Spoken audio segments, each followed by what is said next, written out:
بسم اللہ الرحمن الرحیم. السلام علیکم سامعین. ریڈیو پاکستان اسلام آباد کے ہفتہ وار ادبی پروگرام افکار کے ساتھ حاضر ہیں. سامعین، آپ جانتے ہیں کہ افکار میں ہم معاصر ادبی منظرنامے کی ایسی شخصیات کو مدعو کرتے ہیں جو اس ادبی منظرنامے کی تشکیل میں فی زمانہ اہم کردار ادا کر رہے ہیں. اس میں ہمارے ساتھ نظم، غزل، افسانہ، نثر، تنقید، تحقیق، ہر طرح کے مہمان، ہر شعبہ فن سے، ہر شعبہ علم سے مہمان تشریف لا چکے ہیں. آج بھی ہمارے ساتھ افکار کے اسٹوڈیوز میں ایسی ہی ایک شخصیت موجود ہیں. معاصر اردو غزل کا ایک اہم نام. معاصر غزل کا ذکر آتا ہے تو جس پوری ایک جنریشن کا ذکر آتا ہے اس میں شہزاد اظہر صاحب کا بھی نام ہے. اور شہزاد اظہر صاحب کی غزل اپنے داخل اور خارج میں، اپنے فکری اور اسلوبی امکانات میں دیگر معاصرین سے الگ رنگ اور ذائقہ لیے ہوئے ہے. اسی پر ان سے بات کرتے ہیں. خوش آمدید شہزاد اظہر صاحب. السلام علیکم. جی وعلیکم السلام. آپ کا بہت شکریہ، آج آپ ہماری دعوت پر تشریف لائے، اپنے وقت نکالا اور افکار میں ہم سے گفتگو کے لیے آپ نے وقت دیا. آپ کی زندگی کہاں کہاں گزری مختامین جاننا چاہیں گے یقیناً. میری ابتدائی زندگی جو ہے وہ تو ظاہر ہے پنڈی میں ہی گزری ہے. صحیح. اور ابتدائی جو تعلیم ہے وہ ملت سیکنڈری اسکول سے حاصل کی میں نے. اس کے بعد ماڈرن سائنس اکیڈمی اور پھر اسرمال کالج اور پھر اچھا یہ سارا. تو اسرمال کالج میں تو اساتذہ کا ایک کہکشاں تھی ادب کے. جی جس زمانے میں تھا اس وقت وہاں پہ پروفیسر وسیق احمد، جی، شیخ عبدالباسط، رؤف جمال انگریزی کے، یوسف صاحب، تو یہ لوگ ہوا کرتے تھے وہاں پہ جن کا کوئی تھوڑا بہت نام تھا یا ویٹ تھا. ایک انگریزی کے ایک اور پروفیسر تھے، پروفیسر شوکت علی خان. جی شوکت علی خان. جو فنکار میں نے دیکھا کہ جو اپنے تخلیقی عمل کے ساتھ لیو کرتا ہے وہ لو کی میں ہی رہ کے ٹریول کرتا ہے ساری زندگی. تو آپ کا تخلیقی عمل آپ نے لیو کیا اس کو، اور اس کو درخواست ہے، گزارش ہے کہ اس سے پہلے کہ ہم مکالمہ اپنا آگے بڑھائیں کچھ عنایت کیجیے. غزل کے کچھ شعر سنا دیتا ہوں کہ ہوا کے تخت پہ ہوں آسمان کا آدمی ہوں. واہ واہ. ہوا کے تخت پہ ہوں آسمان کا آدمی ہوں، میں خاک زاد رہے کہکشاں کا آدمی ہوں. کیا کہنے. واہ واہ. یہ میرے پر مجھے اونچا اڑا رہے ہیں بہت. واہ. یہ میرے پر مجھے اونچا اڑا رہے ہیں بہت. واہ. زمین پوچھتی ہے میں کہاں کا. واہ واہ واہ. کیا کہنے. کیا کہنے. میرے گلاب نہیں خواب جھڑنے والے. کیا بات ہے. میرے گلاب نہیں خواب جھڑنے والے ہیں، خزاں کا پیڑ نہیں میں خزاں کا آدمی. واہ واہ واہ واہ. کیا کہتے ہیں، پھر کہیے. میرے گلاب نہیں خواب جھڑنے والے ہیں، واہ. خزاں کا پیڑ نہیں میں خزاں کا آدمی ہوں. واہ. کسی کو دشت کا چشم و چراغ لگتا ہوں. واہ. کسی کو دشت کا چشم و چراغ لگتا ہوں. واہ. کوئی سمجھتا ہے میں گلستان کا آدمی ہوں. واہ. کیا کہنے. کوئی ہوا کی طرف کا سمجھ رہا ہے مجھے. واہ. کسی کو لگتا ہے میں بادباں کا آدمی ہوں. واہ. میں اپنی ڈار سے بچھڑا ہوا پرندہ ہوں. واہ واہ. جو مجھ سے کھو گیا اس کارواں کا آدمی ہوں. کیا کہنے. ادھر ادھر میرے حالات نے کیا ہے مجھے. واہ. ادھر ادھر میرے حالات نے کیا ہے مجھے، میں اس جگہ پہ نہیں ہوں جہاں کا آدمی واہ ہوں. واہ واہ. اور یہ ریگزار میرا مستقر نہیں شہزاد، واہ. یقین میں رہتے ہوئے میں گماں کا آدمی ہوں. واہ واہ واہ واہ واہ واہ واہ. کیا کہنے. بڑا اچھا. اسی غزل سے بات چلاتے ہیں. یہ میں نے غزل آپ کی پڑھی 2014 کے نکات میں. درست. آپ کی شاعری میں اور ویسے معاصر غزل میں بھی تمثیل کا بڑا اہم کردار ہے. جی امیج کا. جی اور آپ امیج پہ بڑی محنت کرتے ہیں. درست. اس کے بارے میں بات کیجئے کہ یہ امیج کس طرح آپ کی غزل کو، معاصر غزل کا جو ایک ہال مارک ہے، یہ کس طرح کے امیجز ہیں، یہ کیسی باتیں ہیں؟ کیونکہ اس پہ آپ گفتگو میں سن چکا ہوں آپ کی، میں چاہتا ہوں کہ ریکارڈ ہو آج. بات یہ ہے کہ ظاہر ہے کہ غزل بہت لکھی گئی. جی. غزل بنیادی طور پہ منیر صاحب جینیس لوگوں کا کام ہے. بہت اچھا. اختراعی غزل کہنا ہے جینیس لوگوں کا کام ہے.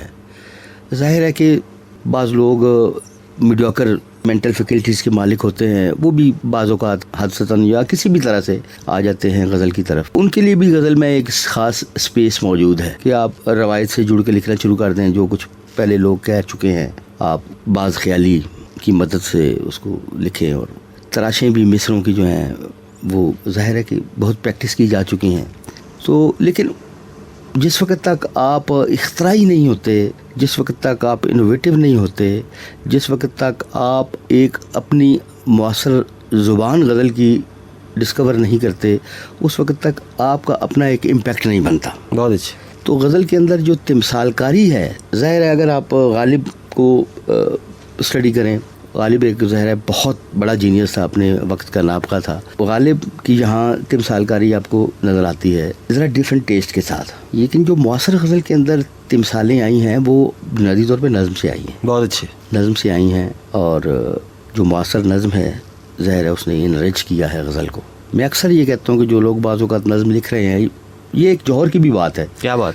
بہت ماڈرن نظم لکھ رہے ہیں، لیکن جب وہ غزل کی طرف آتے ہیں تو غزل کا ایک ایسا فارمیٹ ہے کہ وہ ان کو روایت کی طرف لے آتا ہے، یا حد سے حد وہ کھینچا تانی کر لیں تو نیو کلاسیکل غزل کی طرف آ جاتے ہیں، یا اس سطح تک رہتے ہیں.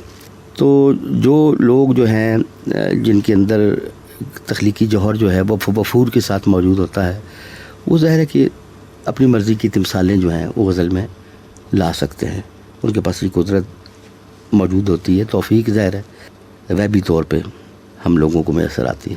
تو میں سمجھتا ہوں کہ میں نے غزل کی فضا بدلنے کے لیے، خاص طور پہ یہ بوست کی جو فضا ہے اس کو بدلنے کے لیے، غزل کو فریش رکھنے کے لیے میں نے یہ تمثال کاری کی طرف میں غزل میں خاص طور پہ، تو غزل میں فریشنس کے لیے تمثال کاری کی بہت ضرورت ہے تاکہ اس کے اندر عصری رنگ جھلک سکے.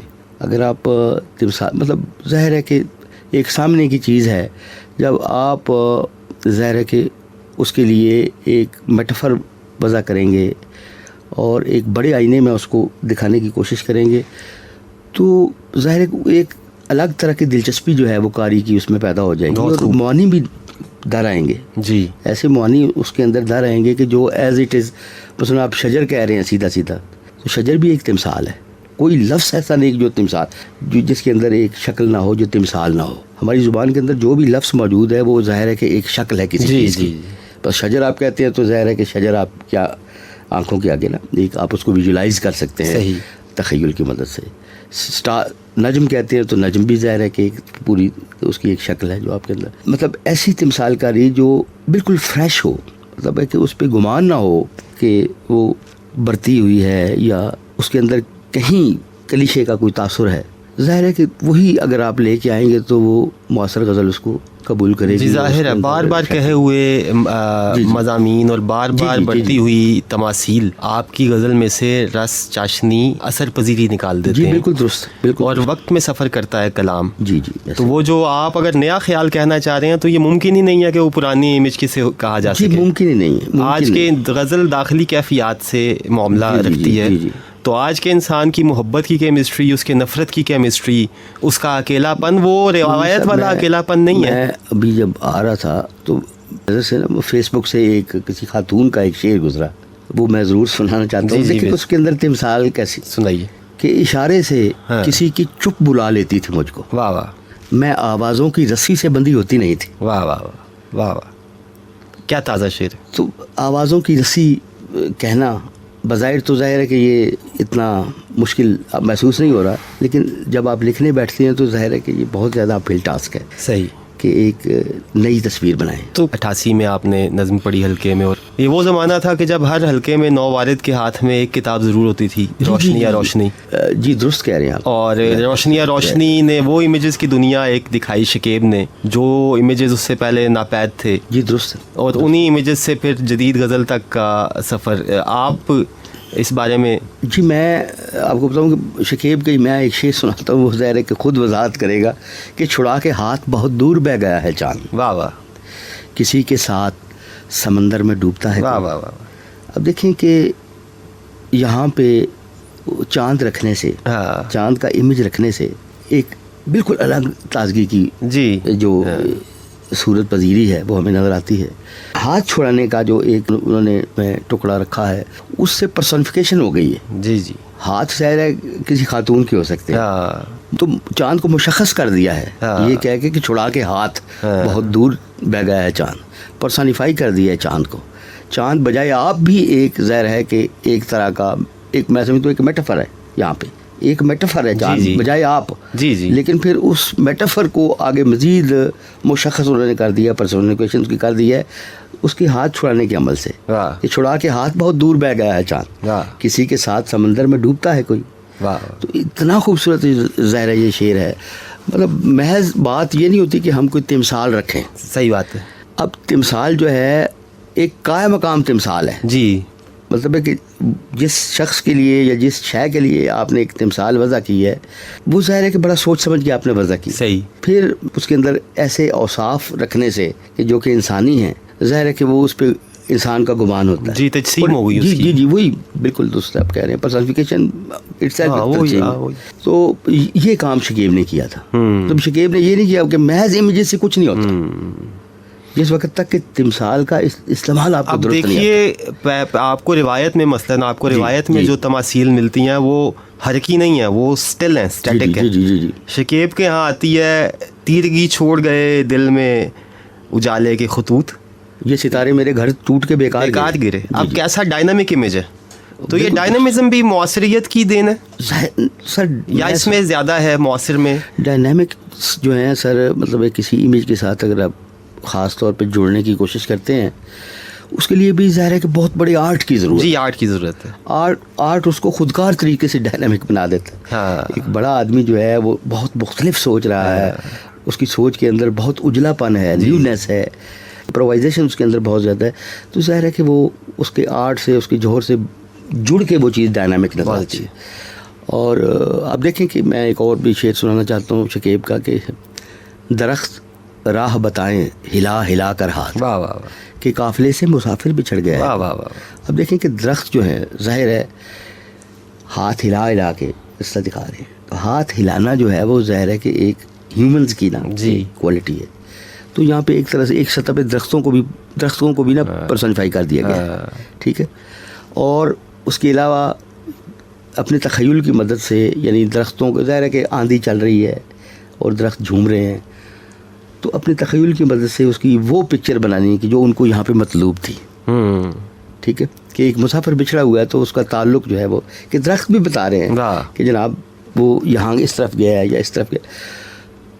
تو ظاہر ہے کہ یہ ایک نابغے کا ہی کام ہو سکتا ہے. صحیح بات ہے. نابغے کا کام ہو سکتا ہے کہ شکیب نے ظاہر ہے کہ بہت انرچ کیا غزل کو, بہت ایک ماڈرن ٹچ دیا غزل کو, اگرچہ کہ ان کا کام کوئی بہت زیادہ نہیں ہے. وہ 17-18 غزلیں آپ کے علم میں کہ جو, تو اس سے پہلے شکیب بھی روایت لکھ رہے تھے. یعنی انہوں نے بھی روایت سے شروع ہو کے تو جدت کی طرف وہ آئے فطری طور پہ. یہ فطری رجحان ہے کہ آپ روایت, ظاہر غزل آپ نے پڑھی ہے, آپ کو غزل نے اٹریکٹ کیا ہے, تو اس وقت جو غزل جس طرح کی لکھی جا رہی تھی آپ نے بھی اسی طرح کی غزل لکھنا شروع کر دی. پھر آپ کو فیل ہوا کہ ظاہر اس میں کوئی گنجائش آپ کے لیے ہے نہیں.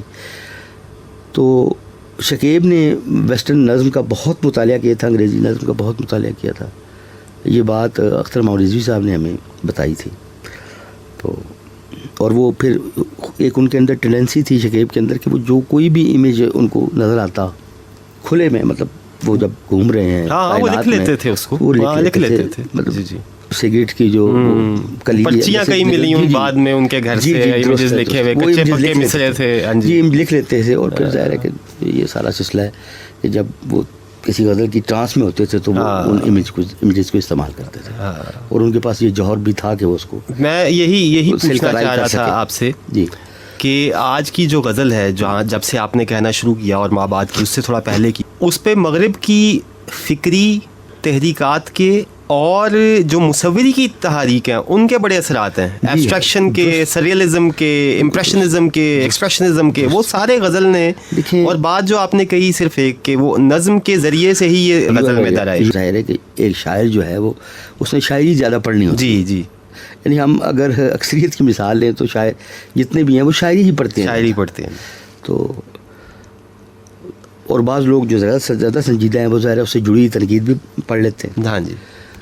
تو یہ بالکل آپ کی بات درست ہے, اور میں انڈورس کرتا ہوں اسی بات کو کہ ایسا ہی ہے کہ یہ جو جتنی بھی تحریکیں ہیں, میں سمجھتا ہوں کہ جتنی بھی طریقے ہیں وہ جب فن پاروں کے ساتھ ظاہر ہے اس کے پیچھے کھڑی ہو جاتی ہیں, تو آپ جب ان فن پاروں کو پڑھتے ہیں تو ظاہر ہے کہ انڈائریکٹلی وہ ان تحریکوں کے ثمرات بھی جو ہیں وہ آپ کے کام میں, آپ کی تخلیق میں نظر آنا شروع ہو جاتے ہیں.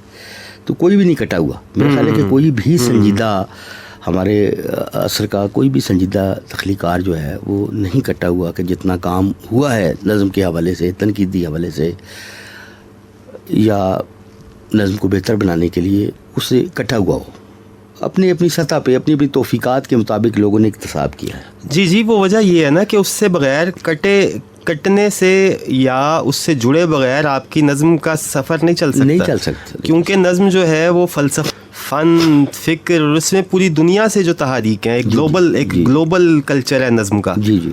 آپ نے نظم کہی، آپ نے نظم لکھی بھی. میں چاہتا ہوں آپ نظم ہمارے ساتھ شیئر کریں تاکہ ہم یہ جو گفتگو کر رہے ہیں اس کے کو خد و خال واضح ہوں تخلیقی طور پر. جی میں ایک نظم میں آپ کو سنا رہا ہوں. ہوا چھینا جھپٹی پہ اتری. واہ. ہوا چھینا جھپٹی پہ اتری، بغل میں دبی پوٹلی سب سے پہلے زمین پر گری. واہ. ایک شکستہ گرا جو کسی آرزو نے با اجرت لگائی تھی وہ کھل گئی. واہ. لفظ جتنے بھی تھے اوندھے منہ رہ گزارے خاموشی کی روندی ہوئی خاک پر آ رہے. واہ. راہزن کے لیے پوٹلی میں بندی شاعری، روح کی کھائیوں میں دھسی نارسائی کا احوال غم بیش قیمت نہیں. واہ واہ واہ واہ.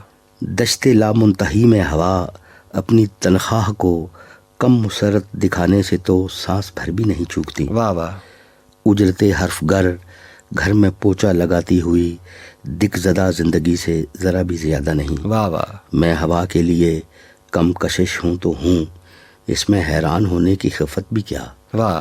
لفظ ڈالر نہیں کہ زمین میں دبائیں تو کھن کھن کھنکتے ہوئے پیڑ چہرہ نما ہو کے بولیں کوئی حکم نو اے میرے مالک خوش کو تار. کیا کہنے. واہ واہ واہ واہ. لفظ ڈالر نہیں واہ واہ. کہ زمین میں دبائیں تو کھن کھن کھنکتے ہوئے پیڑ چہرہ نما ہو کے بولیں کوئی حکم نو اے میرے مالک خوش کو تار. ہو آہا آہا، ہو ہا ہا آہا. لفظ دل کے انوکھے جہانوں کے ظاہر ہیں. واہ. اندیکھی دنیاؤں کے کلزموں کی ہتھیلی کی تھرکن سے چپکی ہوئی کشتیاں ہیں. واہ واہ واہ. بہت ان کھلے گلستانوں کی بے ہست پہنائی میں اپنے پر پھڑ پھڑاتے ہوئے طائران نوا حوصلہ ہے. واہ. یہ ایک بالکل کیا کہنے. واہ واہ. سبحان اللہ. آپ کی نظم میں ایک جہان ہے امیجز کا، اور تمام جو نظم کا ارتقاء کا سفر ہے وہ اس کے اندر ہمیں اس کے ٹریسز ملتے ہیں. یہ بتائیے روایت اور درایت کی بات، کیونکہ ہم شروع یہاں سے کیا اور وہ درمیان میں ہے. جی جی درست. میں کوئی چاہ رہا ہوں کہ آپ سے یہ اس بارے میں جانا جائے کہ کیا روایت سے یکسر کٹ کے چلا جا سکتا ہے درایت پر پورا دار و مدار کر کے؟ کیونکہ ہم نے یہ بھی دیکھا کہ معاصر غزل میں معاصریت کے نام پر ایسے تجربے ہوئے جنہوں نے روایت کو بالکل ہی درخور اعتنا نہیں سمجھا، نہیں جانا، اور وہ اکھڑ گئی شاعری. وہ اس میں وہ جو کھردرا پن آ گیا، اکھڑا ہوا پن آ گیا، اور آج ابھی بھی یہ حرکتیں ہو رہی ہیں. اس کے بارے میں کیا کہتے ہیں؟ میں اس کو تھوڑا سا اور طرح سے دیکھتا ہوں. اس ساری صورتحال کو ایک ڈفرینٹ سینیریو میں سمجھنے کی کوشش بھی میں نے ہمیشہ کی، اور میں آپ کو بتاتا بھی. اب مسئلہ یہ ہے کہ جب آپ روایت کو نا ایک کیموفلاج کے طور پہ استعمال کریں. صحیح. واہ واہ واہ واہ. کیا بات ہے. بڑی اچھی بات. یا ایک التباسی آرٹ کے طور پہ استعمال کریں روایت کو، ظاہر ہے کہ وہ انتہائی مضر ہے. صحیح. کسی بھی فن پارے کے لیے، بھلے وہ غزل ہے، غزل کا کپلیٹ ہے، وہ نظم ہے، بہت مضر ہے اس کے لیے. صحیح. اس کا مطلب یہ ہے کہ آپ کے پاس جوہر نہیں ہے، لیکن آپ روایت کی مدد سے ایک طرح کا التباس پیدا کر رہے ہیں. کسی زمانہ کی بات ہے کہ روایت میں جو لکھنے والے ہیں وہ پریکٹس کر کر کے نا ایک خاص سطح اٹین کر لیتے تھے، ایک خاص معیار اٹین کر لیتے تھے. لیکن جب وہ اپنے تجربے کو رقم کرنے کی کوشش کرتے تھے، کسی شعر کے اندر لانے کی کوشش کرتے تھے، تو وہ شعر بہت چھوٹا ہو جاتا تھا. بہت اچھا. اس لیے کہ ان کی ٹریننگ جو تھی وہ روایت کی تھی. روایتی موضوعات جو ہیں ظاہر ہے سالہ سال کی ایک خاص سفر کے بعد جی وہ ایک خاص رنگ اختیار کر لیتے ہیں، اور جب آپ وہ موضوع اپنی سلک میں لاتے ہیں تو ایک شعر کو ایک خاص قسم کا اعتبار یا التباس اعتبار حاصل ہو جاتا ہے. صحیح. بات یہ ہے کہ جب آپ اپنے کسی تجربے کو رقم کرتے ہیں تو ظاہر ہے کہ اس کے اندر زیادہ جان پیدا ہو جاتی ہے. صحیح. زیادہ اس کے اندر جان پیدا ہو جاتی ہے بات کے اندر. لیکن بڑی بات کہنے کے لیے میں سمجھتا ہوں کہ اپنی آپ کو تاریخ کو بھی ساتھ اگر آپ رکھیں تو ظاہر ہے کہ اس میں پھر روایت کو ساتھ آپ کو لے کے چلنا پڑے گا. لیکن روایت کا شعر کتنا ہونا چاہیے، یہی سوال ہے. اگر روایت ڈومیننٹ ہو جائے، مطلب آپ کے تخلیقی ویژن کے اندر روایت جو ہے وہ زیادہ دارا ہے. صحیح. تو ظاہر ہے کہ یہ کوئی مناسب بات نہیں. جی. پھر بعض اوقات آپ مثلا امیجز بدلا دیتے ہیں, بات وہی ہوتی ہے. بالکل. میں غالب کا آپ کو ایک شعر سناتا ہوں. کہتا ہے کہ تھا زندگی میں مرگ کا کھٹکا لگا ہوا, اڑنے سے پیشتر بھی میرا رنگ زرد تھا. اب اسی بات کو شکیب ظاہر ہے کہ مختلف امیجز میں کہہ رہے ہیں. صحیح. جینے کے ساتھ موت کا ڈر ہے لگا ہوا, خشکی دکھائی دی ہے سمندر کو خواب میں. واہ واہ واہ. بات ایک ہی ہے. صحیح. لیکن امیجز ڈفرینٹ ہیں. امیجز بہت غور کریں تو آپ کو فیل ہوتا ہے کہ ظاہر ہے کہ شکیب نے غالب کا شعر یقیناً پڑھ رکھا ہوگا اور ان سے اسے انسپریشن بھی لی ہے, لیکن کریٹو سطح پہ اس نے اپنے آرٹ کی وجہ سے اس شعر کے بہت زیادہ اثرات آنے نہیں دیے جمالی سطح. جہاں تک روایت کا اور درایت کا تعلق ہے, میں یہ سمجھتا ہوں کہ روایت کا جو ڈیو شعر ہے وہ ضرور ہونا چاہیے. روایت شناسی کے بغیر آپ نئی بات کر ہی نہیں سکتے میرا خیال. صحیح. بڑا جمپ لگانے کے لیے پیچھے سے بھاگ کے آنا ضروری. بالکل ٹھیک ہے. آپ اپنے پیروں پہ کھڑے ہو کے بہت بڑا جمپ نہیں لگا سکتے. صحیح بات ہے. روایت سے مکمل شناسائی, آرٹ کی بات کرنی کس طرح ہے, ونٹیج پوائنٹ کیا ہو, مصرع کہاں سے اٹھانا, فوکس کہاں کرنا ہے, بہت اچھے, ٹھیک ہے, پکچر کہاں سے لینی ہے. ظاہر ہے کہ یہ چیزیں جو ہیں یہ ہمیں روایت سکھاتی ہے. لفظ کے شیڈ کتنے ہو سکتے ہیں, مرتبہ لفظ کا, بالکل ظاہر روایت ہمیں سکھاتی ہے. بالکل ایسے ہی. لیکن ظاہر ہے کہ ہم جس زمانے میں رہ رہے ہیں ہم نے اس زمانے کو بھی ریپرزینٹ کرنا ہے. مصرع کہنا روایت سکھاتی ہے, کرافٹ آپ نے اپنے حساب سے کرنا. کرافٹ دیکھیں, اسالیب جو ہے, اسلوب ایک بہت بڑی ڈیبیٹ ہے. جی بہت بڑی ڈیبیٹ ہے. اب مسئلہ یہ ہے کہ روایت سب نے پڑھی ہوئی ہے, لیکن جب کریٹو آدمی جو ہے اس روایت کو ڈائجسٹ کرتا ہے, جب ایک کریٹو آدمی ظاہر ہے جب مصرع سازی کرتا ہے, شعر کی طرف آتا ہے, روایت اس نے اپنے اندر کھپائی ہوئی ہوتی ہے. صحیح. لیکن وہ ایک اپنی اس کی ایک طرز سامنے آتی ہے. ہمیں کرتاس پہ ایک اس کی اپنی سلک گری نظر آتی ہے, جس کو ہم اس کے اسلوب کا نام دیتے ہیں. تو لہٰذا یہ طے ہے کہ مطلب کہ روایت جتنی بھی ہے, مطلب روایت سے نفرت ٹھیک نہیں ہے. روایت کا احترام کرنے کا مطلب ہے ان اساتذہ کا احترام کرنا جنہوں نے اس روایت کی تشکیل میں. یہ تو بے ادبی کے بغیر تو تخلیق آگے چل نہیں سکتی. روایت پسندی اور روایت کے لیے محترم ہونا ظاہر ہے کہ یہ بہت اچھی بات ہے. لیکن روایت پرستی شروع کر روایت زدگی, روایت زدگی زیادہ اچھا لفظ ہے. روایت زدگی جو ہے وہ مناسب نہیں. روایت زدگی, کیونکہ روایت زدگی سے آپ کی کام کے اندر مؤثر رنگ جو ہے نا وہ ڈومیننٹ نہیں رہے گا. آپ لغات کے قیدی ہو کے رہ جاتے ہیں. اپنے زمانے کو ڈومیننٹ رہنا چاہیے. آپ کے کام میں, آپ کے شعر کے اندر آپ کے زمانے کو زیادہ سے زیادہ ریفلیکٹ ہونا چاہیے. اور وہ جس کو ہم کہتے ہیں کہ حیثیت ہوتی ہے معاصر, وہ حیثیت دراصل ان تمام علوم کا, تجربات کا, کیفیات, واردات کے مجموعے کا نام حیثیت ہے. سر دیکھیں, جس طرح آپ ایک انسان کو اسٹڈی کریں کہ مطلب ہے کہ ابتدائی آفرینش سے لے کے اب تک مطلب انسان نے کتنی ترقی کی, ظاہر ہے شعر کو بھی اسی طرح آگے آنا چاہیے. ٹھیک ہے شہزاد اظہر صاحب, گفتگو کا بہت لطف آ رہا ہے, بہت کچھ سیکھا, بہت سے اہم معاملات پہ غزل کے حساب سے بات کی. میں درخواست کروں گا کہ آپ ہمیں جاتے جاتے اپنی کوئی غزل اور سنائیے, کچھ کلام اور عنایت کیجیے. کہاں کا ہوں مجھے اپنے ابو جد کی خبر کیا. واہ واہ.